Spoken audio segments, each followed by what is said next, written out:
దేవుని నామానికి మహిమ కలుగునుగాక. క్రీస్తునందు ప్రేమైన దేవుని బిడ్డలారా, ఈ దినము మే 20వ తేదీ, లేఖన భాగము యోహాను సువార్త 7వ అధ్యాయము 32 నుండి 53 వచనాలలో దేవుని యొక్క వాగ్దానము 39వ వచనము, తన యందు విశ్వాసముంచువారు పొందబోవు ఆత్మను గూర్చి ఈ మాట చెప్పెను. యేసు ప్రభువారు ఈ భూమి మీద ఉన్నప్పుడు తాను స్వస్థతలు అద్భుతాలు చేస్తూ, నేను ఈ లోకం నుండి వెళ్ళిన తర్వాత మీకు ఆదరణకర్తను, అనగా ఎల్లప్పుడూ మీతో ఉండే ఆదరణకర్తను నేను పంపిస్తాను, తండ్రి యొక్క వాగ్దానం కొరకు మీరు కనిపెట్టుకొని ఉండుడని అపోస్తలుల కార్యం 1వ అధ్యాయంలో స్పష్టంగా తెలియజేసి ఉన్నాడు. పరిశుద్ధాత్మ దేవుడు మనలోనికి రావటానికి ఇష్టపడుతున్నాడు. నీటి బాప్తిసము, అలాగనే పరిశుద్ధాత్మ బాప్తిసం. కొద్ది దినాల్లోగా మీరు బాప్తిసం పొందుకుంటారు. పరిశుద్ధాత్మ బాప్తిసం అంటే పరిశుద్ధాత్మ దేవుడు హృదయంలోనికి నిండుగా రావటం. చాలా మంది అడుగుడి మీకు ఇయ్యబడును అని వాక్యము సెలవిస్తుంది. లూకాసు వార్త 11వ అధ్యాయం 13వ వచనములో, అడుగు ప్రతి వారికి, అనగా పరిశుద్ధాత్మను అను వారికి నిశ్చయముగా దయచేయబడును. అవునండి, మనము శ్రేష్టమైన వాటిని, అనగా దేవుని యొక్క ఆత్మను మనం అడగాలి. అడిగి ఎలాగ అడగాలి అంటే, ఒక స్నేహితుడి దగ్గరికి మరొక స్నేహితుడు అర్ధరాత్రి వచ్చినప్పుడు ఆ స్నేహితుడు తన పక్కనున్న ఇంటికి వెళ్ళి మరి పొరుగు వారిని ఒక 3 రొట్టెలు అడిగాడు. అతడు, నేను పండుకొని ఉన్నాను, చిన్నపిల్లలతో ఉన్నాను, నేను లేవలేను అన్నప్పుడు మాటి మాటికి బతిలాడుకొని రొట్టెలు సంపాదించినట్టుగా అటువలనే మీరు కూడా అడుగుడి, పరిశుద్ధాత్మను అనుగ్రహించబడును. పరిశుద్ధాత్మ దేవుడు మనలోనికి ఉన్నప్పుడు మనకి ప్రేరేపణ కలుగజేస్తూ మనల్ని నడిపిస్తూ ఉంటారు. ఎవరైతే ఆత్మచేత నడిపింపబడతారో వారే దేవుని కుమారులు. అంటే ప్రభు అని పిలిచటం కాదు, కానీ తండ్రి చిత్తం చేయాలి అంటే తండ్రి పంపిన వాగ్దానమైన పరిశుద్ధాత్మ దేవుడు మనలో ఉంటేనే కానీ మనం ఈ క్రైస్తవ జీవితాన్ని జీవించలేం. స్వతహాగా మనం చేయలేమండి.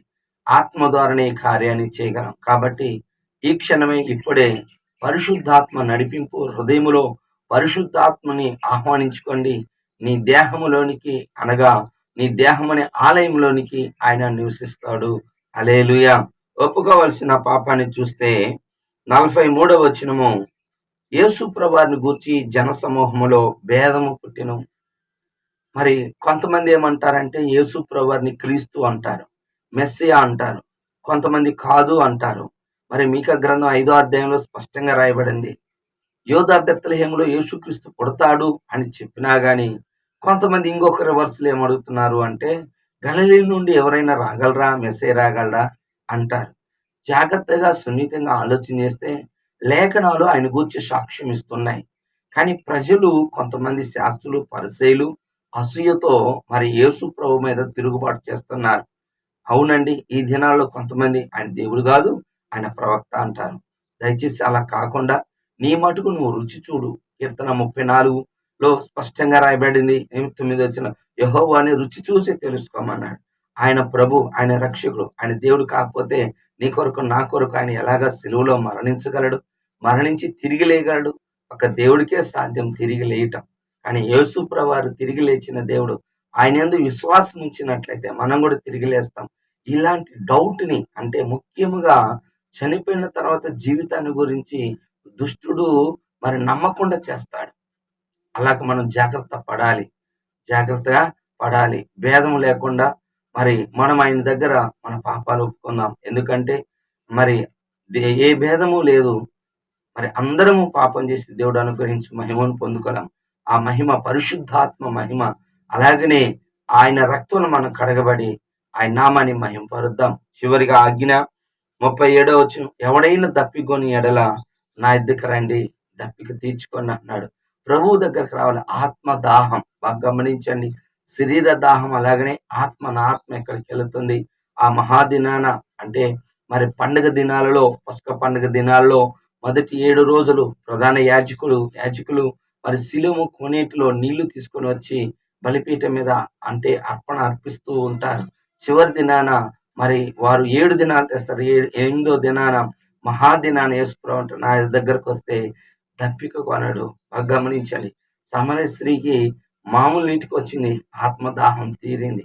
జీవజలం ఆయన, బాగా గమనించండి. నా యందు విశ్వాసము చూడు, జీవజల ఊట పుట్టును అంటాడు. అంటే అర్థం ఏంటో తెలుసా? మన ఆత్మదాహం తీరుతుంది. ఎన్నో రకాల దప్పికలతో ఉన్నారు. ధన దాహం, అలాగనే స్త్రీ దాహంతో, ఇలాగ అనేక రకాలైన మత్తుతో ఉంటారు. ప్రభువు నమ్ముకున్న తర్వాత వారి దాహం, బాగా గమనించండి. మరి దేవుడే మాకు ఆ యొక్క వాటి నుంచి, అనవసరమైన వ్యర్థమైన వాటి నుంచి విడుదలిచ్చి మరి మన దప్పికని తీర్చి ఆయనందే నిత్య జీవం ఉందని నమ్ముకొని ఆయన ద్వారా దైవ రాజ్యాన్ని చేరతామనే నమ్మకంతో, నిరీక్షణతో మనం జీవిస్తాం. కనుక ఆత్మ సంబంధమైన దాహాన్ని ప్రతిదినం వాక్యం ద్వారా, ప్రార్థన ద్వారా నువ్వు తీర్చుకొని మరి దేవుని కొరకు స్థిరంగా నిలబడవలసిందిగా ప్రేమతో మనవి చేస్తూ ఈ మాటలు ముగించుతున్నాను. ప్రార్థన చేసుకుందాం. ప్రేమ కలిగిన తండ్రి యేసయ్యా, నీకు వందనాలు. నిజమే తండ్రి, నీ యందు నిత్య జీవం ఉన్నది నాయనా. అయ్యా, నువ్వు ఆత్మను అనుగ్రహించే దేవుడివి తండ్రి. ఏ భేదము లేకుండా నిన్ను నమ్మే వాళ్ళముగా దయచేయండి. మా ఆత్మదాహాలను మీ దగ్గర తీర్చుకునే వాళ్ళముగా దయచేయమని, నీ గొప్ప కృప చూపించి బలపరచమని, ప్రతి కుటుంబాన్ని, ప్రతి బిడ్డని దీవించి ఆశీర్వదించమని యేసు నామములో ప్రార్థిస్తున్నాను తండ్రి. ఆమేన్. తండ్రి యొక్క ప్రేమ, కుమారుని యొక్క కృప, పరిశుద్ధాత్మ దీవెన సదాకాలం మనందరికి తోడుగా ఉండును గాక. ఆమేన్. హల్లెలూయా. దేవుడు మిమ్మల్ని